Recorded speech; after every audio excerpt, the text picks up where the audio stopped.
আজকের গল্পটির নাম হলো মৌমাছির কাছে বাঘের শিক্ষা। একদিন এক ছোট্ট মৌমাছি আর একটি বড় বাঘের সাথে দেখা হলো।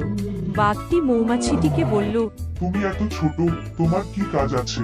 তুমি কি জানো আমি কিভাবে শিকার ধরতে পারি? মৌমাছিটি বিনয়ীভাবে উত্তর দিল, আমি ছোট হলেও আমি মধু সংগ্রহ করি এবং সেটা সবাইকে উপহার দিই। প্রতিটি ছোট কাজেরও মূল্য আছে। বাঘটি হেসে বলল। তোমার মতো ছোট প্রাণীর কাজের কোনো মূল্য নেই। কিছুদিন পরে বাঘটি এক শিকারীর দ্বারা ধরা পড়ল এবং খাঁচার মধ্যে আটকে গেল।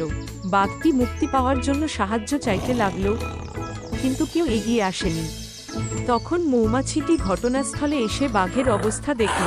সে বাঘকে বলল, আমি সাহায্য করতে পারি, কিন্তু তোমাকে আমার উপকারের কথা মনে রাখতে হবে। বাঘটি বলল, হ্যাঁ, আমি মনে রাখবো। দয়া করে আমাকে সাহায্য করো। মৌমাছিটি তার দলবল নিয়ে তখন শিকারীর উপর আক্রমণ করল।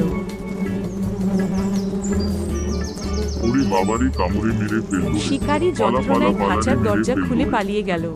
বাঘটি মুক্ত হলো এবং মৌমাছিকে ধন্যবাদ জানালো। সে বলল, তুমি সত্যিই বড় উপকার করেছো। আমি ভুল বুঝেছিলাম। প্রতিটি কাজেরই মূল্য আছে, তা ছোট হোক বা বড়। তাহলে কি বুঝলে ছোট্ট বন্ধুরা, কাউকে ছোট মনে করে তার গুণ বিচার করতে নেই। এই রকম ভিডিও দেখতে আমাদের চ্যানেলটি অবশ্যই সাবস্ক্রাইব করুন এবং পাশের বেল আইকনটি প্রেস করে দিন। বন্ধুরা, আবার দেখা হবে পরের ভিডিওতে। টাটা।